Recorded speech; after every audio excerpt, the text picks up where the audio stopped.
Hello, welcome to Deep Dive. I'm Kevin Benedict, Senior Vice President of Solution Strategy, and I want to thank all of you for joining us. I'm so excited to have today as our guest Dan Bingham, who's the Head of Content Marketing at Micron. Dan, thanks for joining us. Hey, thanks for having me, Kevin. So Dan, I'm up Happy here holidays, by the way. I'm here in Boise, Idaho. You can tell because everybody in Boise wears bow ties, but where are you at today? Yeah, all my colleagues, they all wear bow ties, so of course, I mean that's the normal attire in the Boise office. So where are you calling in from today, Dan? So I'm in Folsom, California, so on the outskirts of Sacramento, in the foothills. So beautiful weather here in California. Oh, that's terrific. Well, we're gonna maybe have snow here by Saturday, so it'll be interesting. So Dan, talk to us, for those that don't know you yet, tell us a little bit about yourself. Yeah, so obviously I'm at Micron now, but I spent 17 years prior to Micron at Intel, and that's really where I kind of learned a lot of my expertise in marketing and communications. I've been at Micron about 3.5 years now, so it's been a great change. Similar industry, but a lot of exciting new opportunities with Micron. Oh yeah, and Micron is headquartered here in Boise, so we're familiar, and I know a lot of people that work there. But boy, has Micron went through a lot of changes over the last 5 years. Oh yeah, especially the last year and a half. I mean, we have a whole new management team, of course, as you know. New CEO, new CFO. We have a new chief business officer, new business unit lead. So a lot of change at Micron, but I think it's a very positive change. And things there's a new sense of urgency and a lot of new energy here. So it's a lot of exciting things happening. So talk to us about, with change and with everything that's changing within just the marketing area, not just with Micron, you in the marketing, talk to us about what you've seen change here recently in high-tech marketing. Yeah, this is something that we have really been talking a lot internally about, and it's this new marketing landscape. I've seen some reports out there that talk about this idea that you really need to be more customer obsessed, and I think that's the biggest change happening right now is really understanding your audience much better than you've ever had to do before, and that requires a shift in the way that you do your marketing. So I think that's probably the biggest thing, and there's a lot of things that go with that. Oh, so not only being customer obsessed, but your customer base is changing rapidly, isn't it?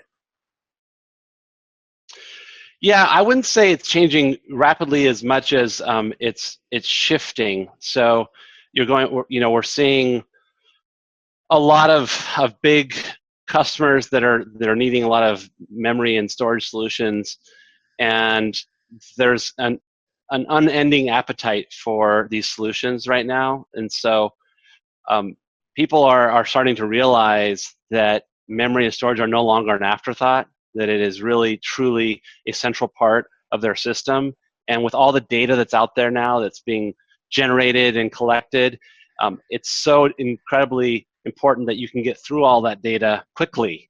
Otherwise, it's just cold data and it's not meaningful. Oh, so, yeah, when I hear edge computing, I think of Micron. When I think of artificial intelligence and pushing more of that AI out to the edge as well, I think of memory and Micron. So I could just, there's all these different things, and robotics, of course, all of that stuff.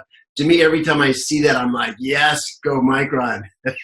Yeah, for sure. I mean, I think what's interesting for me, having spent so much time at Intel, where the CPU was the center, right, and the computing was really evolved around the CPU, that's changing now, where it's become data-centric.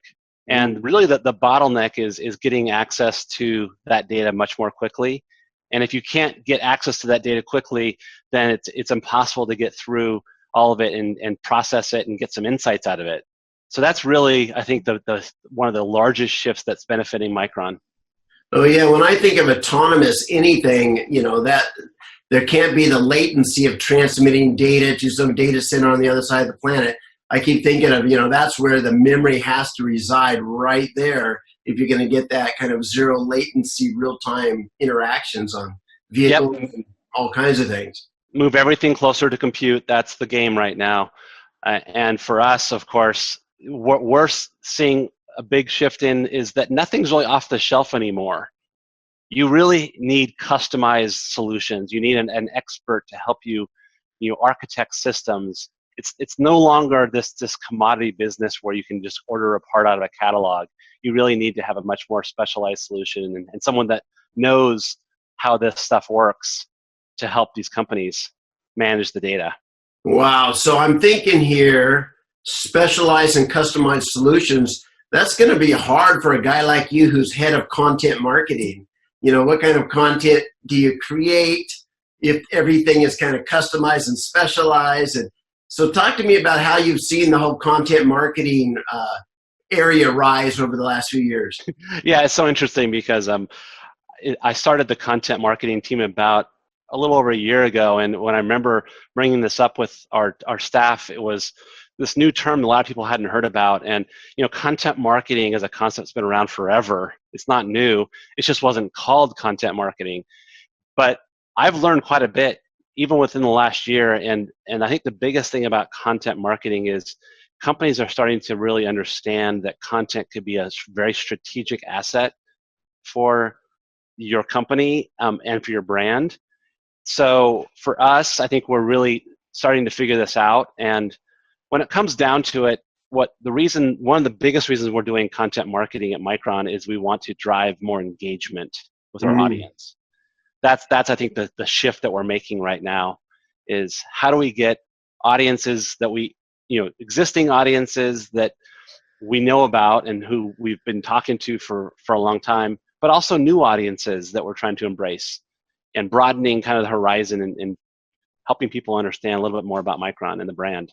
Okay, so in what kinds of assets are you using? Are you using like video? Are you using kind of product walkthroughs? Are you using, what do you include in that bucket of content? Yes. Marketing? So I think that right now, we started small because we're still learning and figuring out how we want to do this. But one of the biggest things that we did, our entire marketing team, not just the content team, to redefine our brand promise. Really looked at what it is, what does Micron stand for, what do we actually add to the world? And I think that right there is one of the biggest changes where we now have a new brand promise that's much more aspirational. And is actually the promise that we're using right now is it's intelligence accelerated. And it's this idea that our company Micron is really critical to this moving raw data into actual insights and then getting intelligence out of those insights. So we're playing a pivotal role in that whole process. So, wow. So one of the things that content marketing often does is kind of educate the market to bring the market up to speed so then they can have those kind of engaging conversations with you. If you look at all your tasks around content marketing, how much of it is around just educating the market? Well, so actually right now, one of the big initiatives for us is two things. It's creating more awareness for Micron, and it's changing perception of Micron. So Micron's been around for 40 years. As you know, it's our 40-year anniversary this year. Yeah. Started in a dental office in Boise. But to be honest, especially internationally, the brand is not as well known as it should be. We're a $30 billion company, yet we still have a lot of instances where people just don't know who we are and they don't know what we do. So one of the things we're really trying hard to do is to build that awareness, but also to try to help people understand what it is that we contribute. So when I talked about this idea of this new brand promise, the way we're bringing that to life on my team, or from what my team does, we're building what we call narrative stories. So we establish these three narratives, these pillars, these topical areas that we can kind of hang our hat on, if you will, and then we write stories underneath those narratives that help us to present ourselves in a new way. So I'll give you an example of that. So whereas before maybe we really focused in on talking about an SSD and the speeds of that SSD and some of the different features, these stories are really more about things like how artificial intelligence is really changing the game when it comes to cancer research. And in that realm of cancer research, memory and storage are playing a very critical role because we're allowing researchers and doctors to get through so much more data so much more quickly and actually gain insights out of that data and find cures and different solutions. So one of the articles that we just wrote that we published was about this exact topic, and about a woman who is a genomics researcher who herself was diagnosed with ovarian cancer. And her colleague of hers at the university wrote a machine learning algorithm that allowed her to go through all of her own genomic data, and as a result she was able to look at it and suggest to her doctor a new immunotherapy treatment, which then now she's in remission. So she essentially used big data and data analysis to kind of find a solution for herself. Wow. And so we're writing about these types of topics, right? And showing people how what we do at Micron really does have impact in the world. Oh, that's phenomenal. So you take that content, let me ask you this, are you seeing a demand by your customers and prospects out there for different kinds of content today than perhaps in the past? You know, are you guys doing more video, or are you doing more, you know, what kinds of content do you think is rising in popularity and which ones are decreasing? Yeah, so for sure, the types of content, we're moving more towards video as much as we can. It's, you know, we're still trying to figure out how to do that. We have a YouTube channel. We have obviously social channels. So video for sure. I think we're also looking at more thought leadership type of content where it's executive blogging.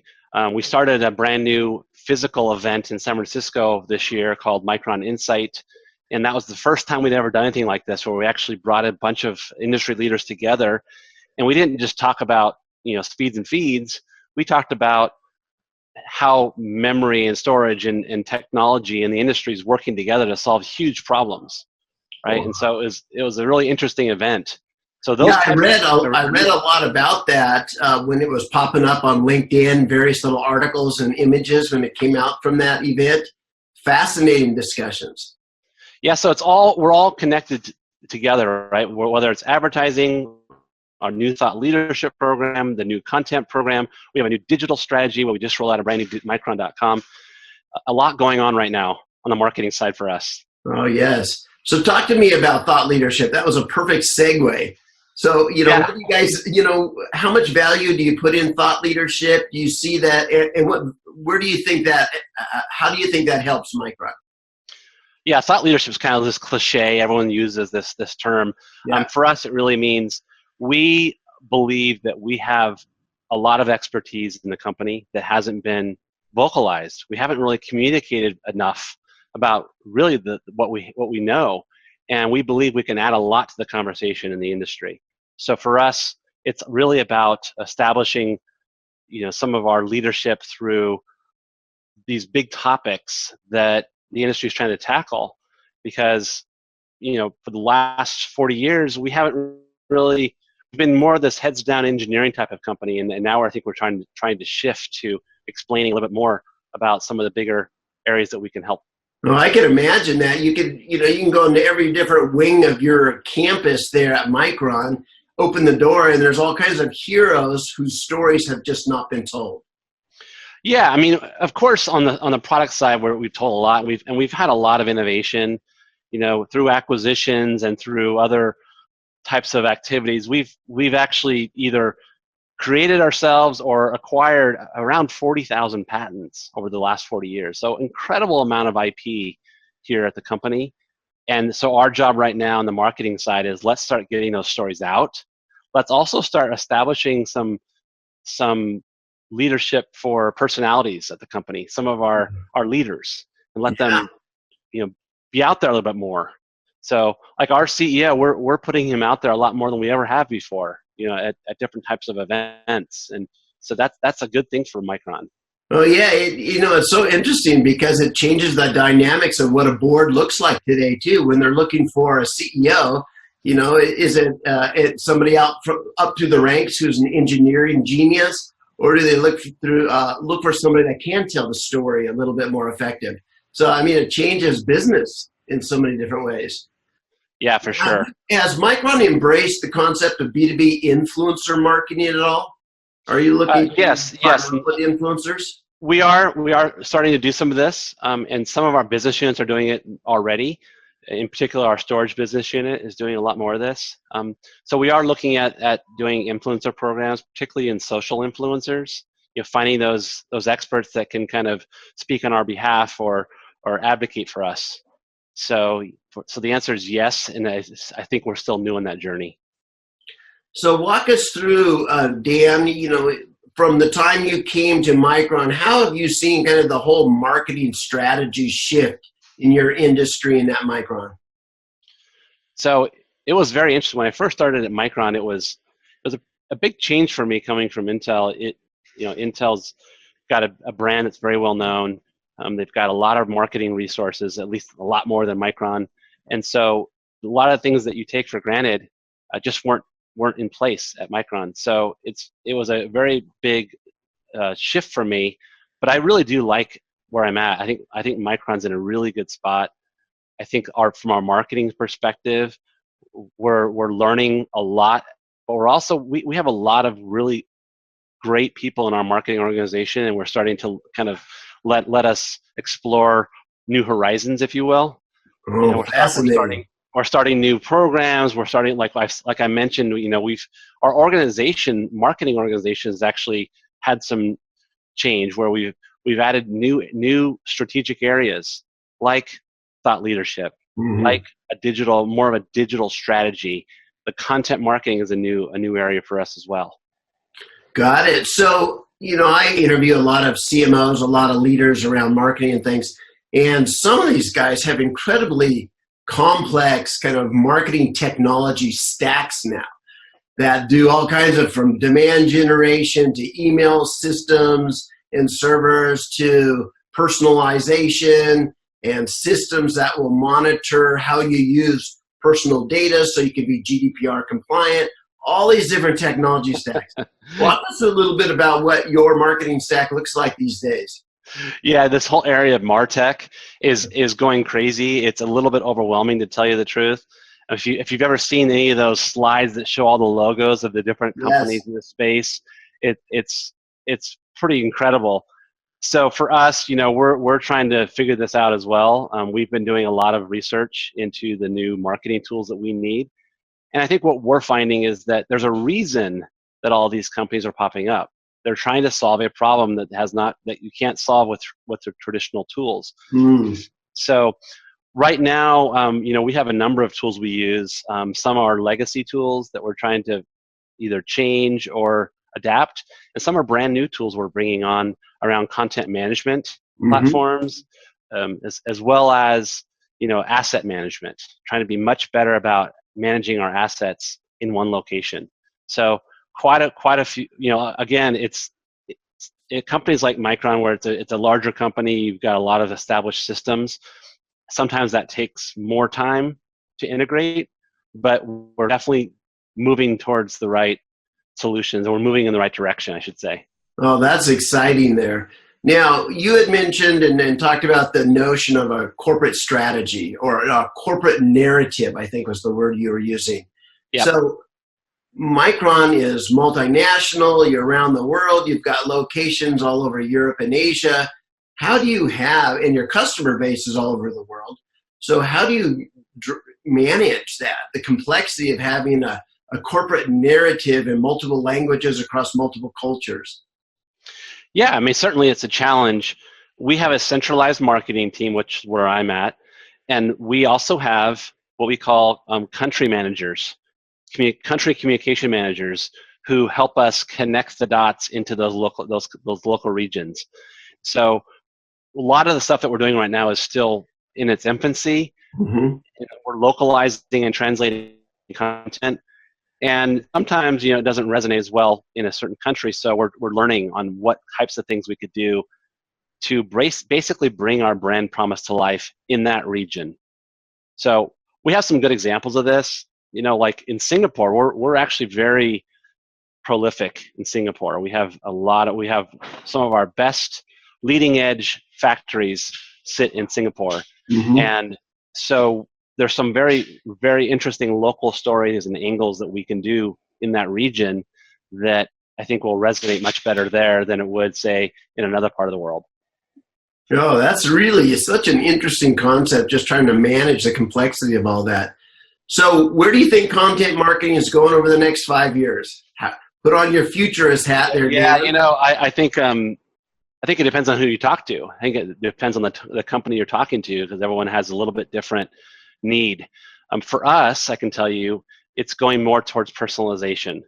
So we're really going to move towards having much more personalized content, so that when you come to the Micron.com, for example, we know who you are, and we can then serve up content that's more specific to you, that resonates with you. So I think that's really where we're going over the next couple of years.